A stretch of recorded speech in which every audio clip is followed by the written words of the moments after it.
You need a hand with anything? No, thank you. I feel like you got It was supposed to be coming through this camera with the microphone, but an interface failed on me, so I'm like making ideas up as making it up as I go along.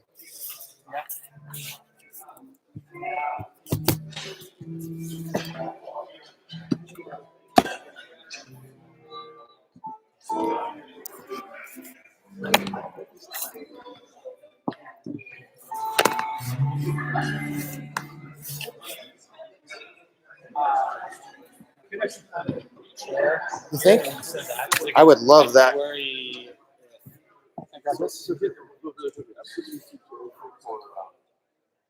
Curtis. So when Curtis is done his set, Yeah. come sit. So you can get another chair. Okay, why don't I put one right behind you? you need another chair for that. Yeah, we'll get one chair for this. There's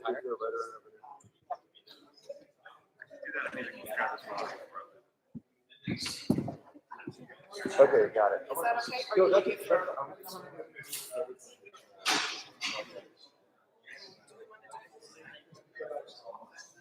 okay? They told us we could post Do you want this? Yeah. You can position the chair where you want it, or I can move it. Thank you very much. I could just see that thing in the middle, and then falling and crashing. So you can someone being like, oh.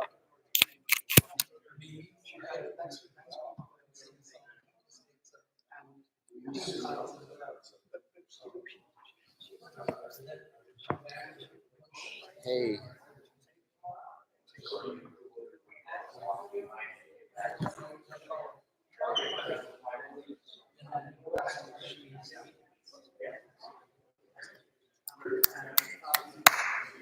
Check. Good. All right, that'll.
That's a shitty one.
I'm Jerry Costanza.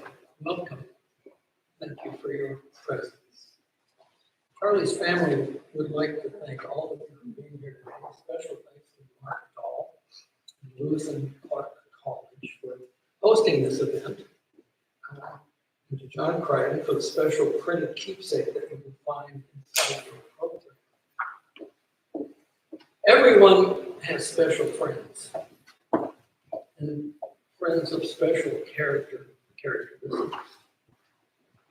My friend Charlie was extraordinary. He could be called a man of letters, but I've always thought of him as a man of books, as a reader, a student, a scholar, a designer, a teacher, an author, a publisher, and a dealer. That's 8 aspects of the trade that I don't come close to matching. I can't tell you how much about each of these things he taught me, but it was in other areas of the portion of the 15 years of our lives together that his intelligence, generosity, and actions were at least as exemplary. I was born in the state of Oregon, and growing up, the code was hunting and fishing. 2 things for which I've always had great distaste. They were pastimes I wanted to get away from as soon as I could, and I did. Charlie, on the other hand, was a great fisherman and a tremendous marksman. It was he who, when I returned home, welcomed me and showed me what I neglected. He kept trying to get me to go fishing with him. I kept refusing. I told him that on the board of the scale, fishing ranked right up there with sitting in a tavern all afternoon. It was the most boring activity I could have done. Jerry, he said on more than one occasion, you're missing the point. But Charlie was always careful never to tell me what the point was. And one of our journeys to one thrift shop or another, and wasn't this Charlie? He found what he said was the perfect fraud and reel for me. He was elated, but the price, he said, was just too high. So he sought out the manager and with intensity and expertise told her so. She asked what he thought it was worth.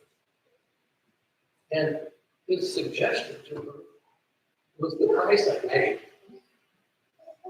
I walked out the door shaking my head.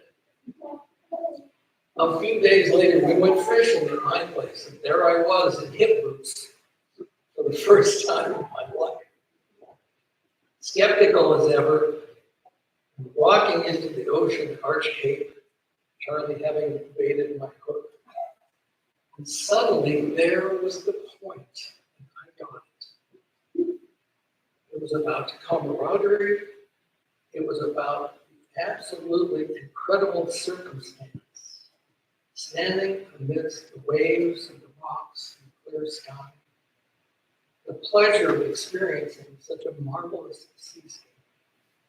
Of course, everyone wants to catch fish, but that wasn't exactly the point. The point was just experiencing the remarkable set of circumstances.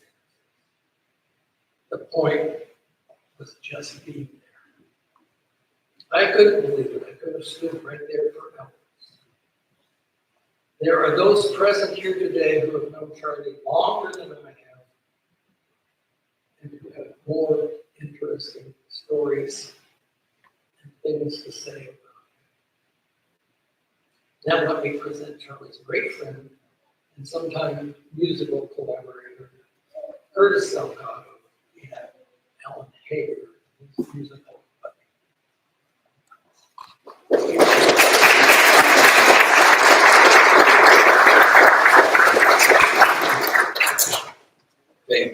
very much. I'm here with Alan, and I wrote this song and recorded it. Then I made a video with the help of Christine, Selby's and her husband, Joshua. And I've never performed it live. And but I got a great guitar player who's in my band.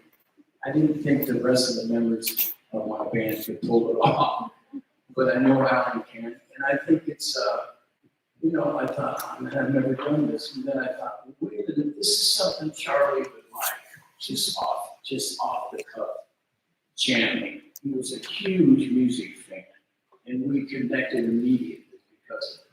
So I'm gonna run this by you, and this is called Always Say I Love You at the End of Your Goodbye. It's like this.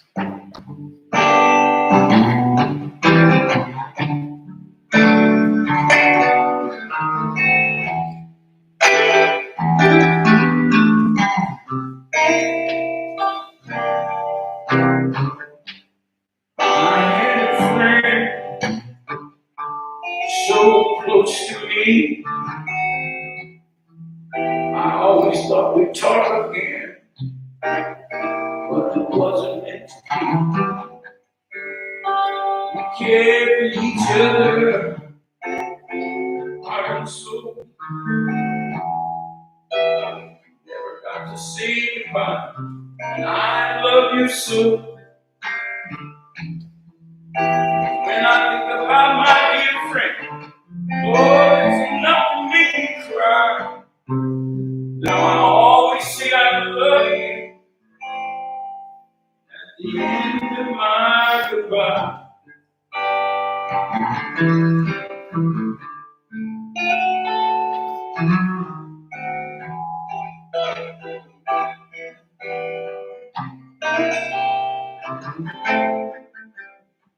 A faded book, oh, of my photographs. I see our smiling faces. Remember how we laughed, old lovers and new friends. I'm sad to say, I wish I could have told them before they slipped away. When I think about it, oh, it almost breaks me down and cry. Now I always say I love you at the end of my goodbye.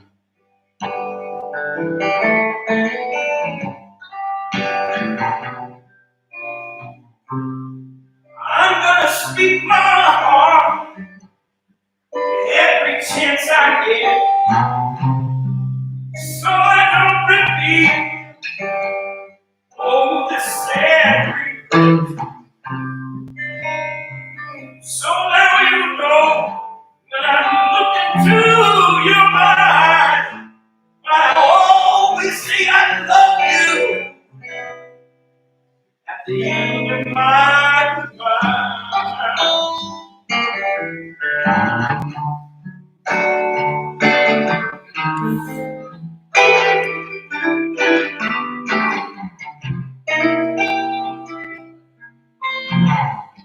Living life ain't easy.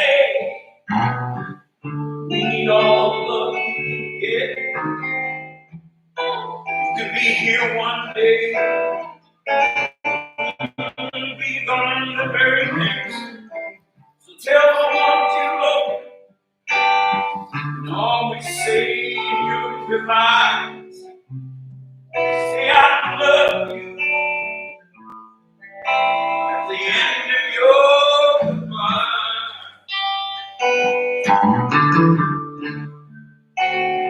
Oh, always say I love you.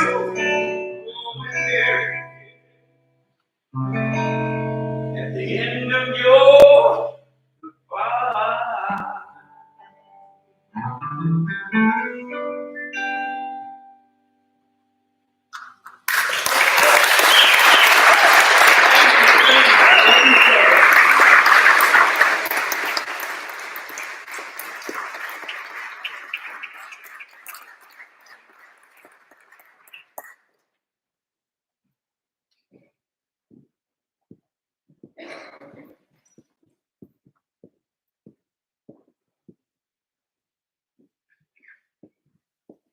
Curtis, that was. I'm Nick Fritz, Charlie's nephew, one of Charlie's nephews, and I'm going to be reading on behalf of James Fitz, Charlie's cousin.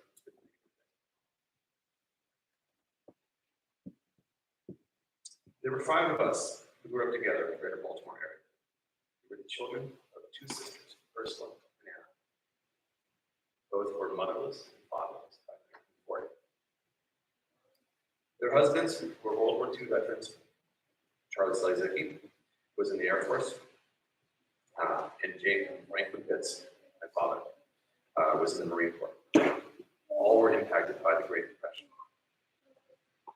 Their experiences shaped our childhood, our work ethic, our love of country, and the importance and value of family. I could go on. Charlie, the oldest brother, and my brother Johnny, these 2, the oldest boys, they were very close.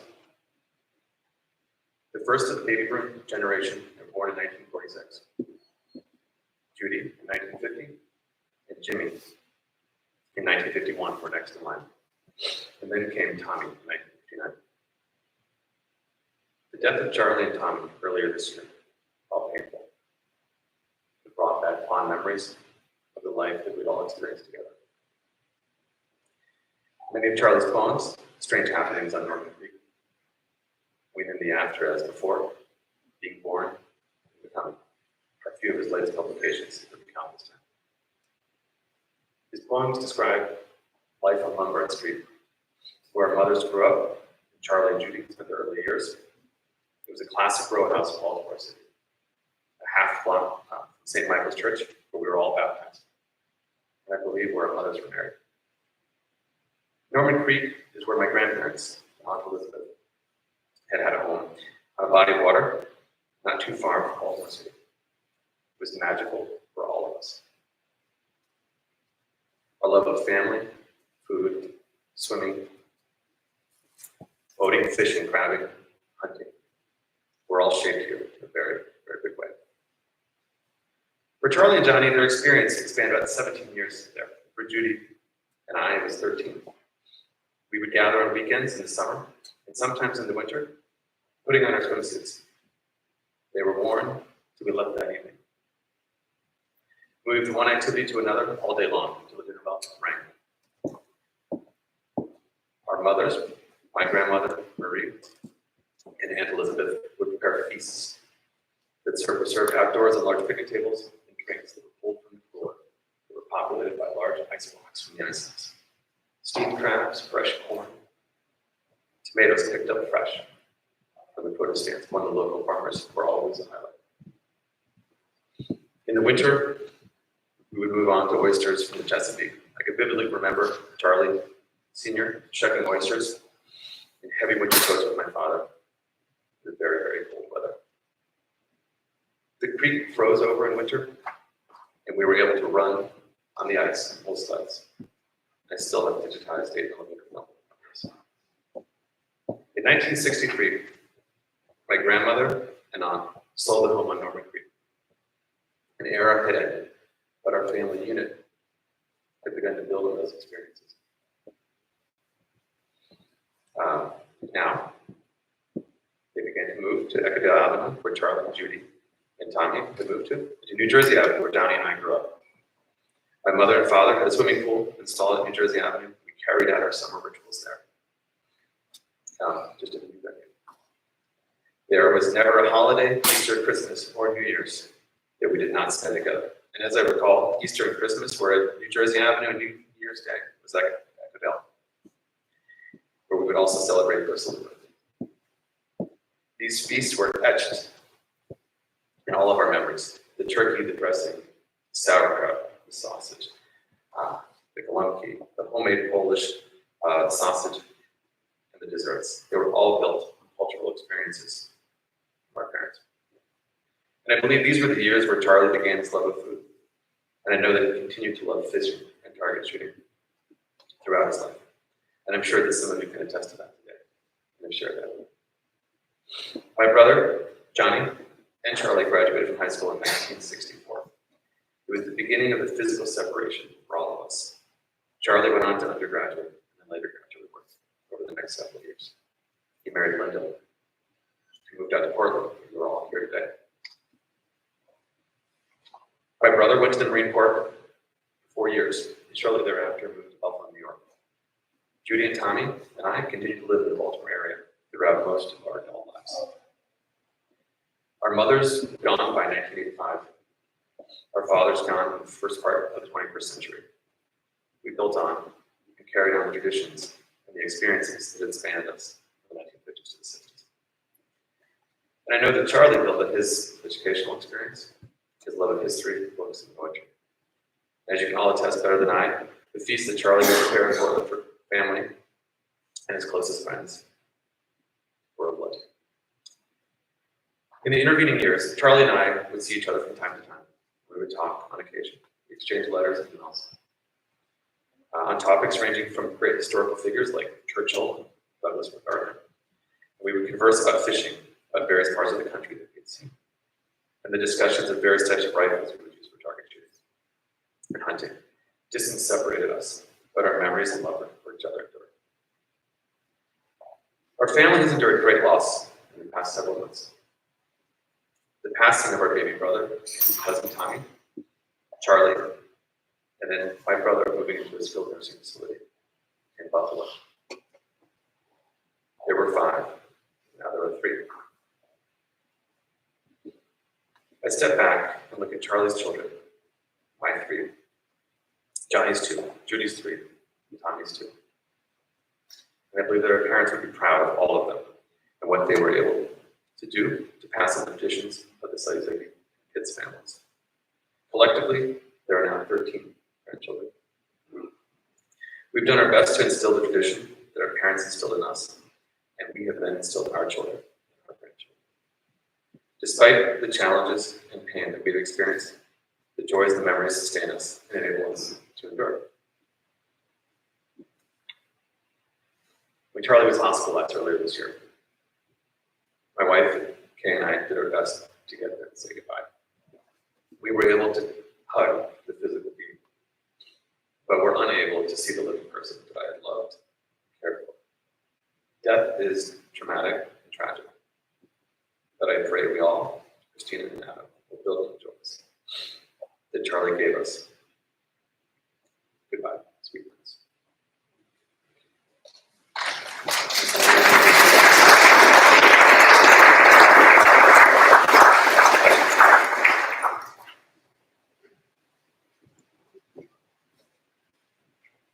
Everybody, thank you so much for being here today.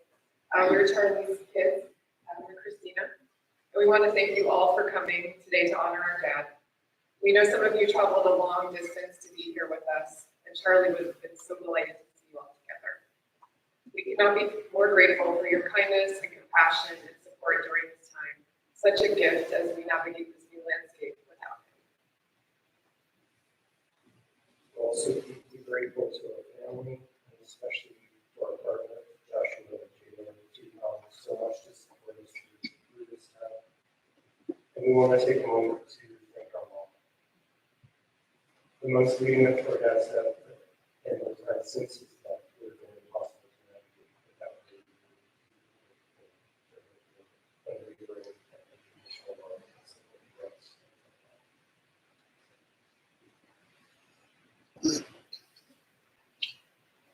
So Adam and I each have just a brief kind of comment and a reading we've picked that sort of reminds us of our dad or our relationship with him.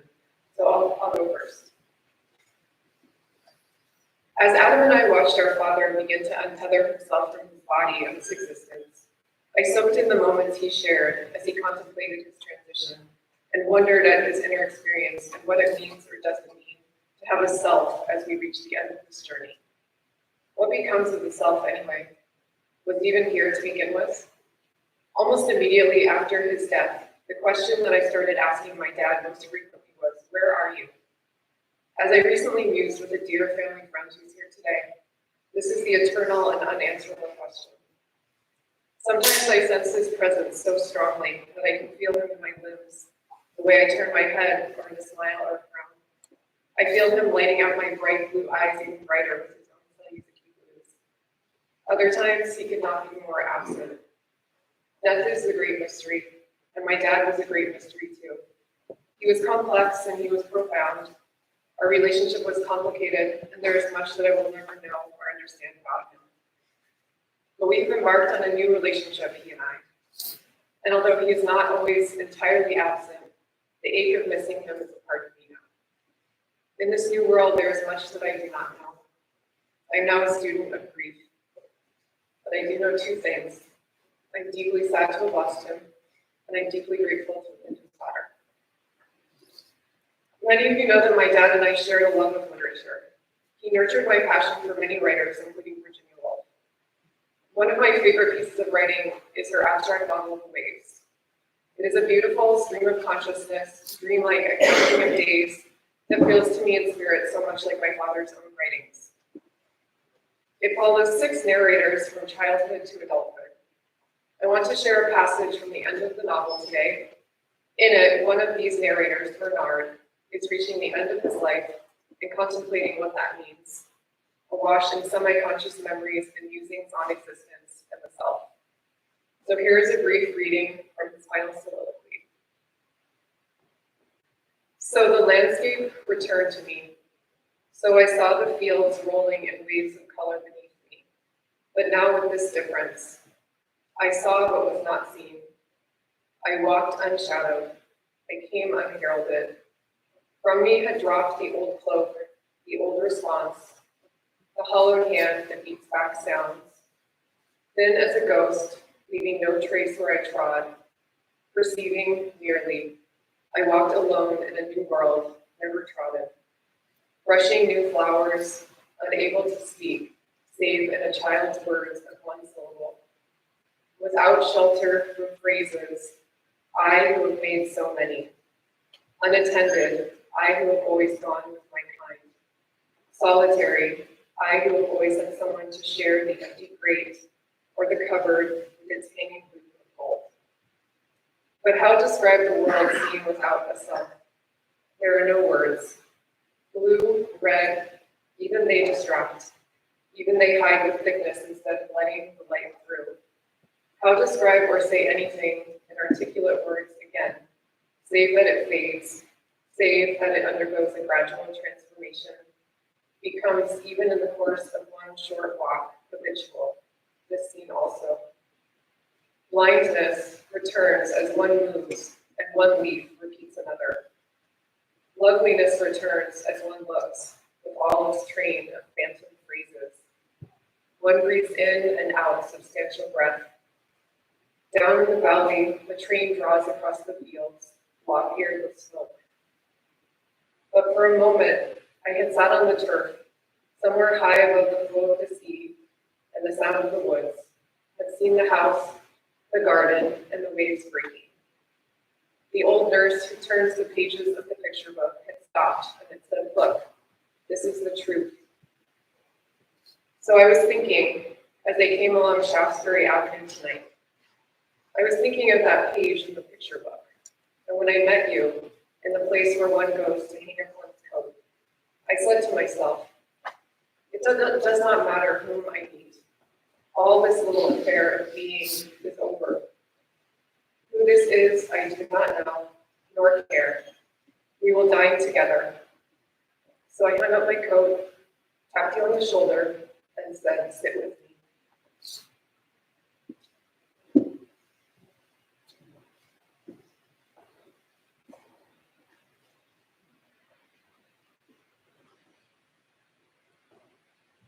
As we've heard and will hear more of today, at the end of his life, Troy took to publishing poetry he'd been writing nearly in secret for decades.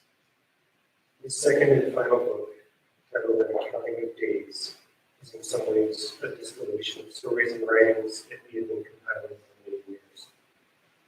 As a concept, it's a reflection of his love of and the importance of stories and memories, and the essential nature of the written word. Well, we only have a few fragments of what we might call his autobiography. Charlie made it his business to encourage others in his life to write down their stories to be shared.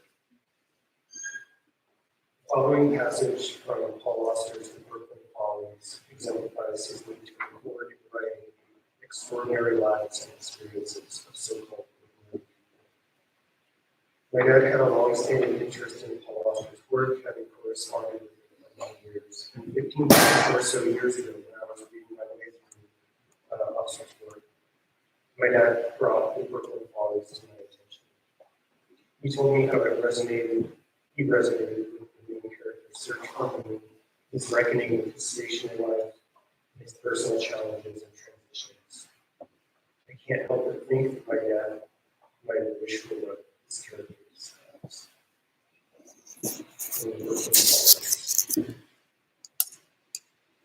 Most lives vanish. A person dies and little by little all traces of that life disappear. The inventor survives, and his inventions, and architect survives, and his buildings.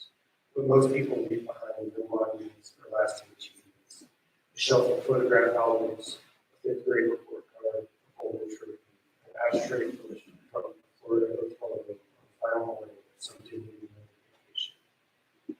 A few objects, a few documents, and a smattering of impressions made on other people. Those people invariably tell stories about the dead person, but more often than not, dates are scrambled, facts are left out, and the truth becomes increasingly distorted. And when those people die in their turn, those people's stories vanish. My idea was this: to form a company that would publish books about the forgotten ones, to rescue the stories and facts and documents before they disappeared, and shape them into a continuous narrative of life. The biographies would be commissioned by friends and relatives of the subject, and the books would be printed in small private editions, anywhere from 50 to 300 or 400 copies.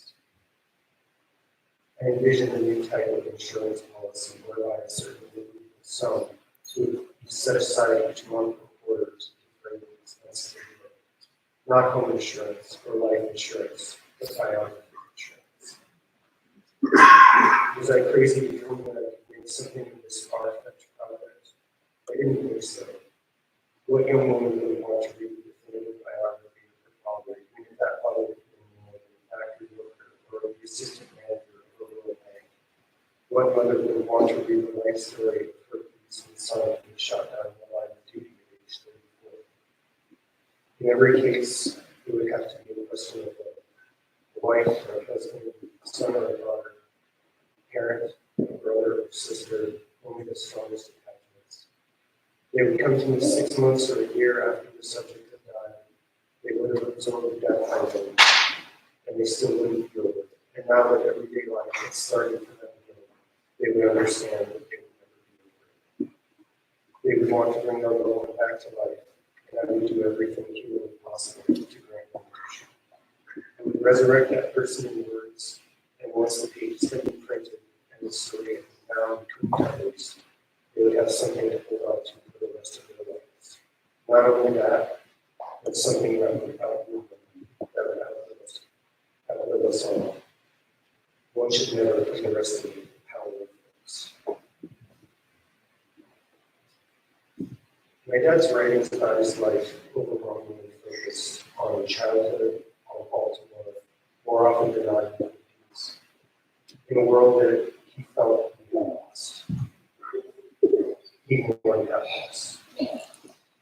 Just prior to his death, his friend wrote to him that of all the things we have in common, it's the love for the old world and the old ways, combined with a real curiosity for what is new.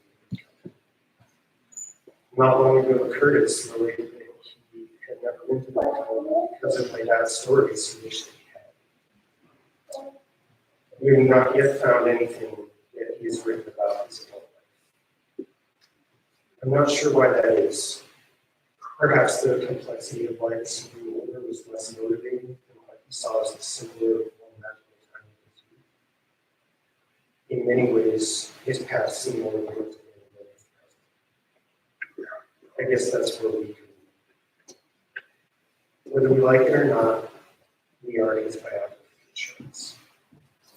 So we remember stories he ran upon finding a long sought after book, the evolution of his Christmas parties over the 30 years, his favorite lunch spots all over town, his stubbornness so quickly that it precipitated his death.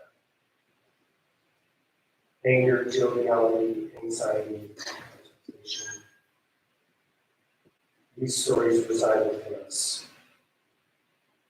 I'm not proposing that we all get together and write a single biography, but I do think that writing down stories is powerful. So if you do write one down, show us.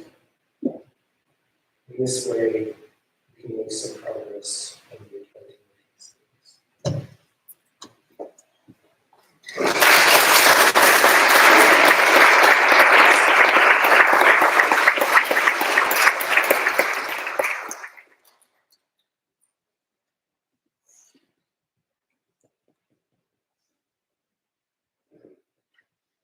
Good afternoon. So I'm Judy Selezicki Ritz, Charlie's little sister. I'd like to share some more stories about Charlie's formative years. So please indulge me if I take you back to the day he was born. On August 20th, 1946, Charles Joseph Selezicki entered the world in a big way. He was 9 pounds, 8 ounces, a large baby at that time. Our mother, Ursula, was about my size, but she had a serious heart condition, so was told that anesthesia was a risk, that she could not receive it. However, the Hopkins doctors did not want her to thrash around, so they bound her legs and arms, all during labor, and then lower forceps. My mother never shared this story with Charlie or me until after we had our first children. Charlie has memorialized being born in his poem, In the Accounting of Days. Since I feel Charlie's presence at this celebration of his life, he would also not want me to skip an event that he believed was his very first memory. He was a toddler, and my mother had just washed the marble steps of our home on Monroe Street, Baltimore. This was traditional for the row houses of Baltimore on a Saturday. She placed him on the steps and told Charlie to stay put. But this inquisitive little boy found his way down the steps and started walking the block when he encountered what he says he remembers as a tall woman wearing a flowery dress. She asked him, "Where do you live, little boy?" Not yet talking, she got no answer, took him by the hand to a local police station. My mother, frantic, when she didn't see Charlie on the steps, went to the police station and found him sitting on a desk, center of attention, with an ice cream cone. Charlie would insist that this was his first memory. When he was 5 years old, we went with our father to see the movie Pinocchio. My father had been working long hours in his TV repair shop to keep his young family afloat. And my mother was concerned that Charlie and his father were not getting enough time together. So this movie was their special time. It had an everlasting impression on him. He collected Pinocchios, some of which are here. Literally, there's just a small sampling. And of course, he had a large collection of Pinocchio books. This experience, too, is memorialized in one of his poems. He was a real boy. In 1957, when I was 7, Charlie 11, our parents moved to Florida so that our father could work at NASA at Cape Canaveral. We had a tiny house along the highway that was across the street from the beach. And each morning we would wake up, have breakfast, and run to the beach where we would spend the day playing in the waves, looking for shells, digging for sand fleas, and cooking nuts. We never seemed to tire of this ritual, all done outside of the eyesight of our mother. After lunch, we would return to the beach and repeat the ritual. On one of those days, he encountered a larger-than-life stork, the subject of another of his poems. Once in a while, there would be a rocket launch. My memory is that they all lifted up and fell into the ocean. And I think history would record that. But Charlie remembered them successfully launching. One thing we agreed on, and I think I've heard this word 3 times today already, it was a magical summer. The next year, our brother Tom was born. He was a welcome child, very happy to talk with. With 8 years between us and 12 with Charlie, Tom was the center of attention. Charlie shared a room with him, and as older brothers often do, he liked to tell both of us scary stories. One time, when something dropped unexpectedly on the floor, Charlie said, "It must have been a poltergeist." "What are they?" Tommy said. Charlie explained that they were mischievous creatures that would hide things or could make objects levitate. That night, as we all slept, the bookcase in Charlie and Tom's room collapsed, filled with books, but also a fragile collection of model airplanes and ships that Charlie prized.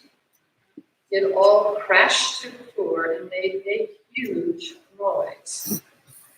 Tommy woke up, screaming at the top of his lungs, "Poltergeist!" So our growing years were not always so easy. My parents expected us to work hard and get good grades. And by the time he entered Calvert Hall Catholic High School, he was taking Latin, higher level math, and science classes, anticipating going to medical school. Somehow our father, who had never gone to college, but apparently aspired to become a doctor, still remembered his Latin declensions and could coach Charlie and me through these subjects. It wasn't until Loyola College that Charlie abandoned the path to medical school with a science career and embraced his true loves, English literature and poetry. At these, he naturally excelled. Resolving this inner conflict, things became easier in one sense. Because we grew up in the era of Vietnam, and very early on, Charlie developed an opposition to the war, feelings that were shared with our father, a World War II vet, and me. Almost every Sunday, you've already heard, we spent with our cousins, Johnny, who was Charlie's age, and Jimmy, mine. And during the summer, we spent many weekends at Pitt's grandparents' house on Norman Creek, also the subject of many of these poems. My mother's sister, Aunt Annie, was the hostess. She would make a feast for all of us with her famous beef brisket and mashed potatoes topped off with something absolutely delicious for dessert, her coconut cake or strawberry shortcake in summer. The women were busy in the kitchen and the men watched football. It was during these times that the problems of the world got heatedly debated, argued, and never resolved. My father was a pacifist, my Uncle Franklin, an ex-Marine, a law. Once invited to eat, the house rule was all arguing ceased. For several years, the sisters, our mom and Aunt Annie, managed the delicate balance when Johnny went to Vietnam and Charlie became a conscientious objector. Our younger brother Tommy absorbed all of this and aspired to become a soldier or a policeman. Thankfully, Johnny came home, not having suffered any outward injuries. Charlie continued his activism, including developing relationships with the Berrigan brothers.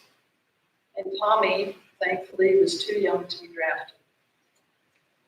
When Robert Kennedy was assassinated, Charlie went to the Baltimore train station to witness the passing of his funeral train. Such a deeply sad journey. Charlie was captured on camera, and only years later, when I was watching a documentary on RFK, I saw him standing solemnly on a platform, a close-up with tears visible in his eyes. There's a picture here in the back that you can see. In the spring of 1979, there was a meltdown at the nuclear power plant in Pennsylvania, 3 Mile Island, just less than 100 miles north of Baltimore. Later that year, Charlie and Linda moved with Christina to Oregon. Though there were many reasons why the family decided to move, the threat of a radioactive Holocaust and fears for the future of his young family certainly dominated my brother's thinking. As many of you as you know, he could be a worrier. My husband Steve and I had just moved back east from California, so it was a sad time for us switching coasts again. Charlie often expressed his feelings in superlatives, but none more than discussing his 2 children, Christina and Adam, of whom he was profoundly proud. He often said that together with Linda, they were his greatest work. Charlie touched each of us differently, and we will carry those memories and our love for him in our own individual ways. For me, it is integrated in ways known and unknown. He used to remind me about watching the Polish cooking show, or that he'd be going to Whiskey Wednesday at the Landmark, or why I should be shopping in Walmart instead of Walmart. Every time I open a book, I think of him, though I never did tell him that I now sometimes read of him. I miss you, big brother. Keep an eye on our little brother, Tom, too.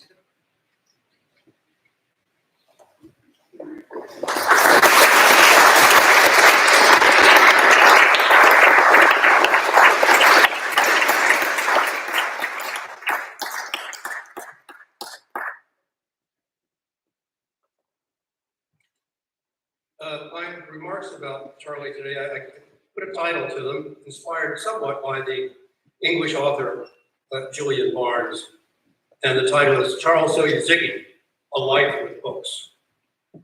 Charlie was a fine bookman. Bookman is an old-fashioned term. It's not used much anymore.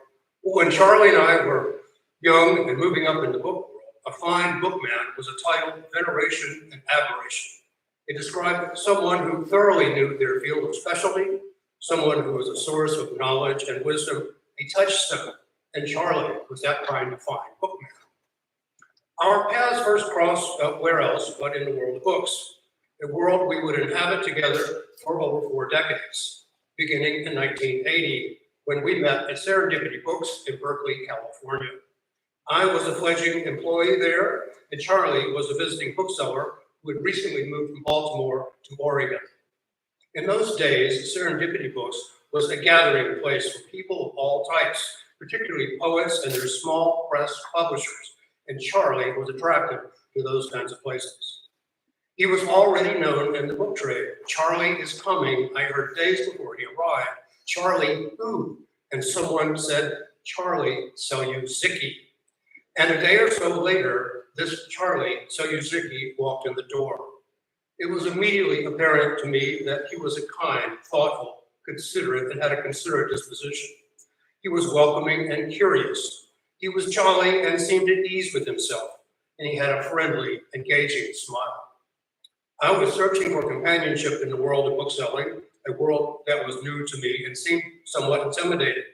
Charlie was 5 years my senior and the older brother figure I was looking for. We talked about poetry that first time we met. Charlie did most of the talking, and thus began a friendship that as the years went on did indeed develop a sibling aspect to it, one in which Charlie was usually the older brother and I was sometimes the older brother.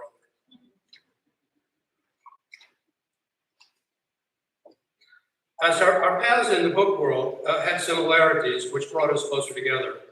Charlie was drawn from an early age, as was I, to things old and antiquarian.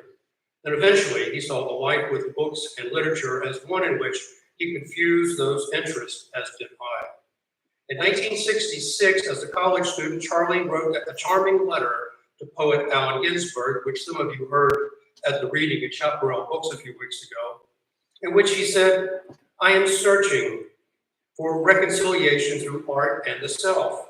I'm 20 years old and do not expect magical solutions, merely insight and a new view."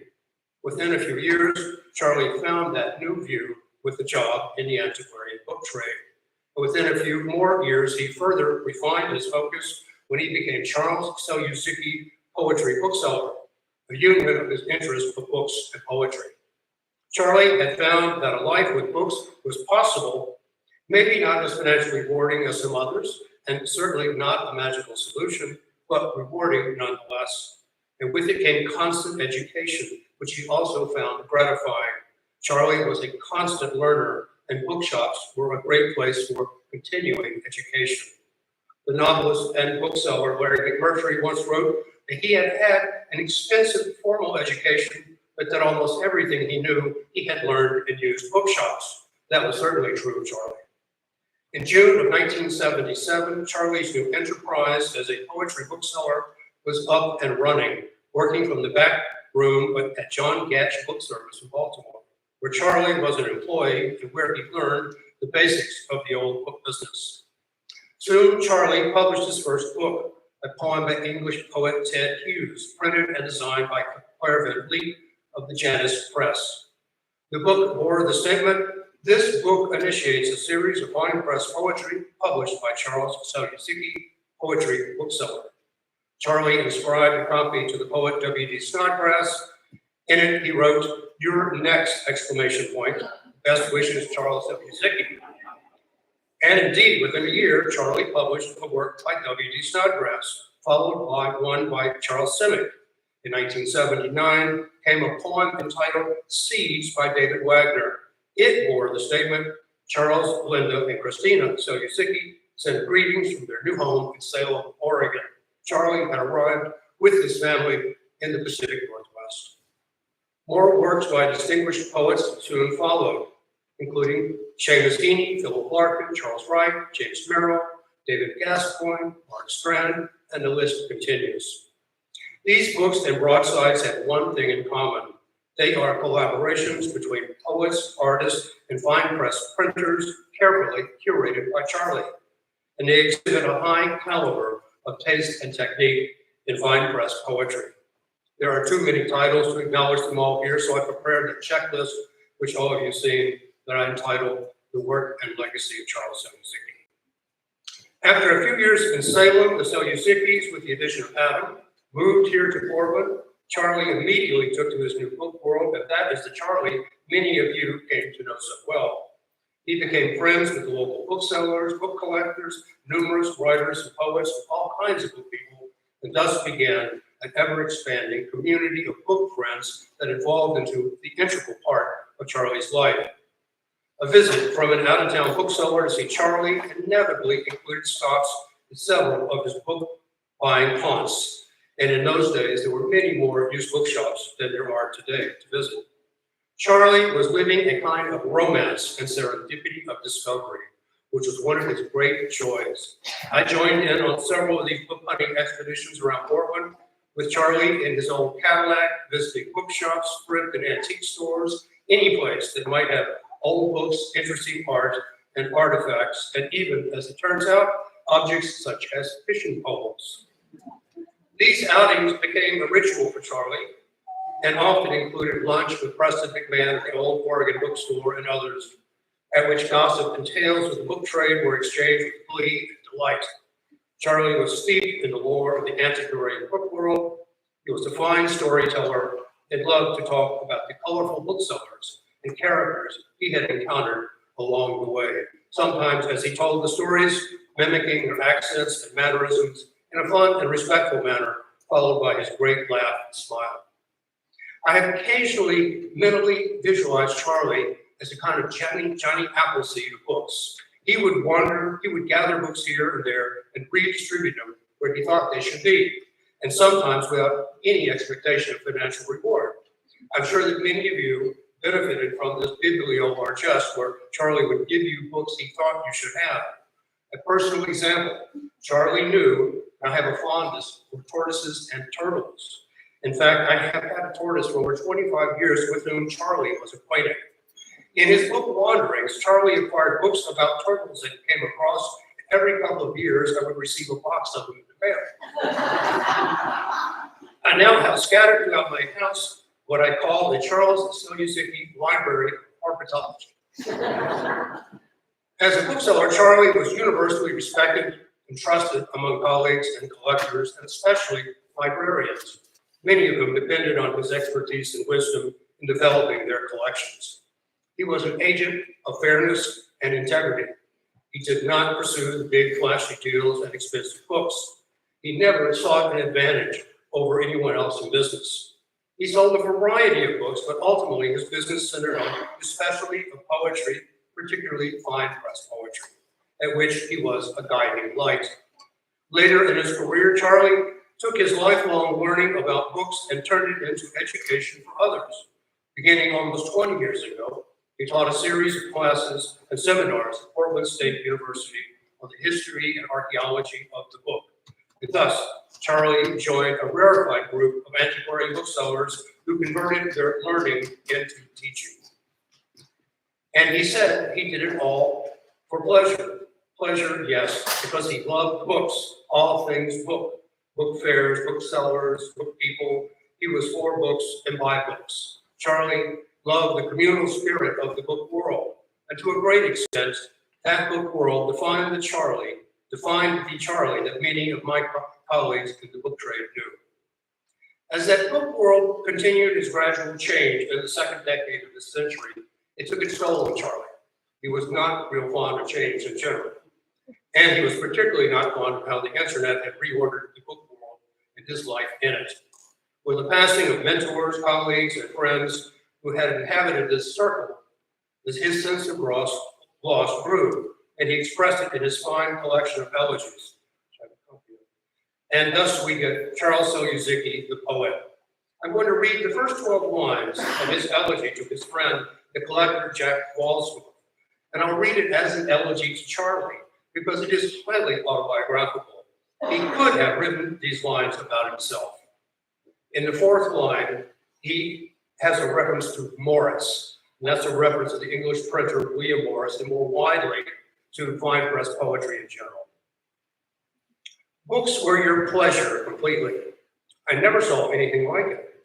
Fleeting spectacles of innovation never deterred your devotion to Morris. It conferred the adventure of an aesthetic with grace, a way of life. Variety kept pace with tradition, beauty born of the crafts of the hand and the eye. The past renewed on the page. Paulus Aldini has an alphabet, a classic typography rekindled in the here and now.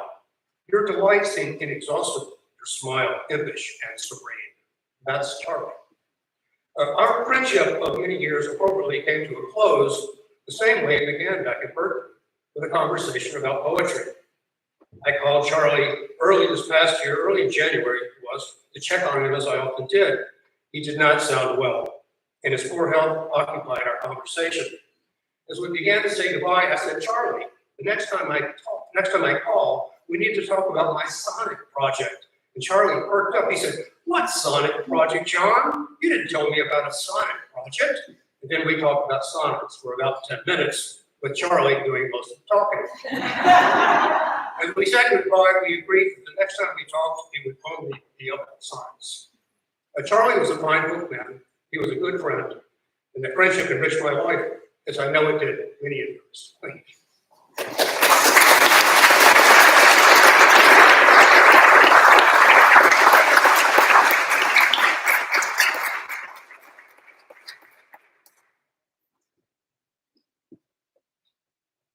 It's become a cliche to talk about life-changing situations.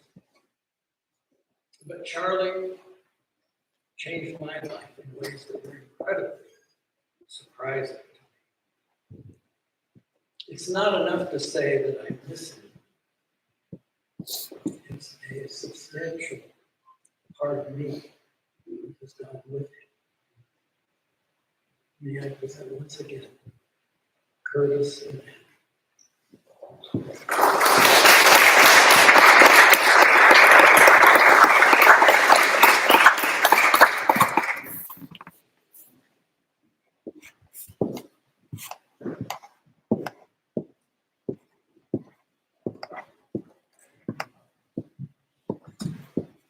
Charlie made me a better songwriter.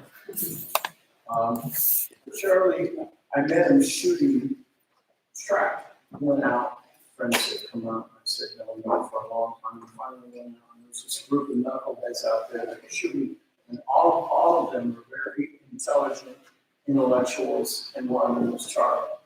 And what happened is, check this out, it's like, Charlie said, "Come over." It would take me 15 minutes from my house to get to the Portland Gun Club. So I would drive over and pick up Charlie and we'd go trap shooting. And it took us 50 minutes because Charlie didn't want to use the highway. and that's when I realized, yeah, this is a different kind of time. And we would go all over Portland, Oregon to find ourselves at the gun club. But on the way there, we have these talks. And I realized, man, this guy's really intelligent. There's $1 zillion words and stuff.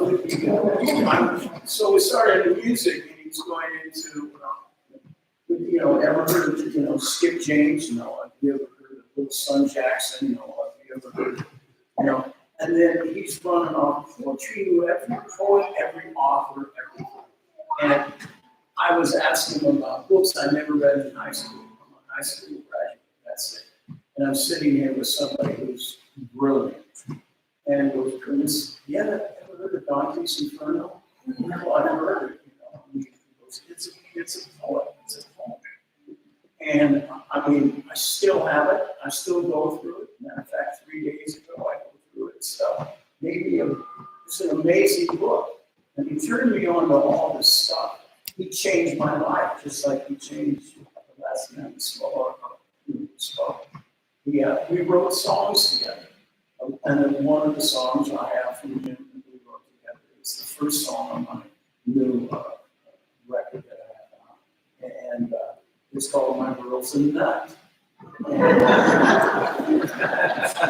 that's for free, waiting to be put out there. It was something else. We had lots. That's what he changed my life. He changed our lives. And it was a star. I didn't realize just he was a star in the book world. And he sure loved Baltimore, and he sure loved food, and he could talk about anything. So this is one of the words I learned that he did, is narrative. That's his narrative. So that's their narrative. So I tell you what. This ain't about me, it's about Charlie.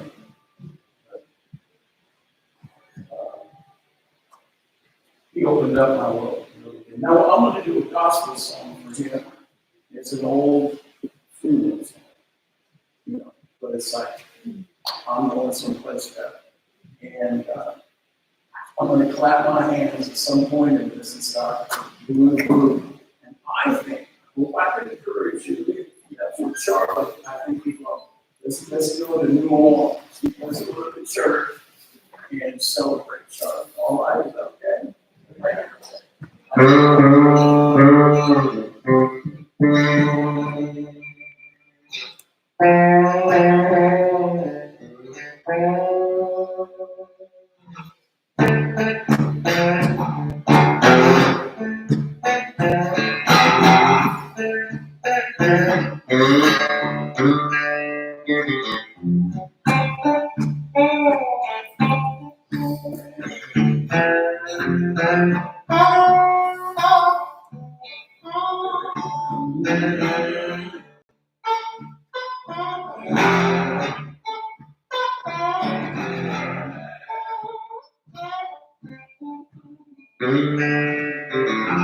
I'm going home, morning train. I'm going home, morning train. Evening train, me too, me. I'm going home, morning train. Get right, church, let's go home. Get right, church, let's go home. Evening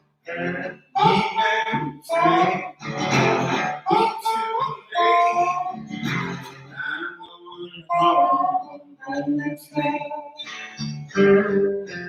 Back, first, get your load. Back, now get your load.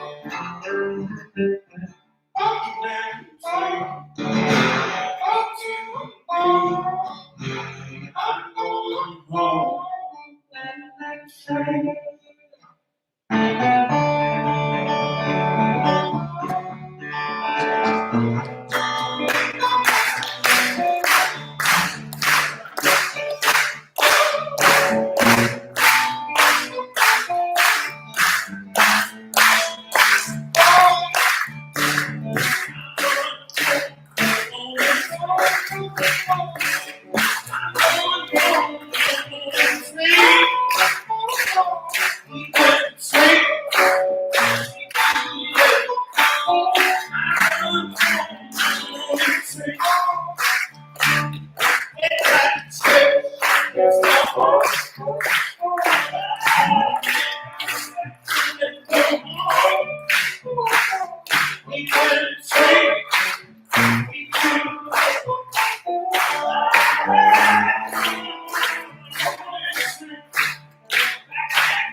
every one of you, please remain and join Charlie's family for the reception of Thanks again.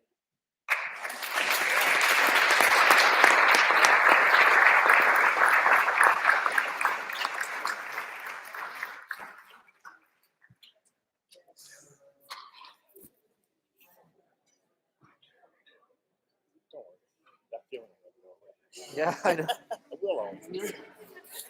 Oh, I need to figure out how to turn this off.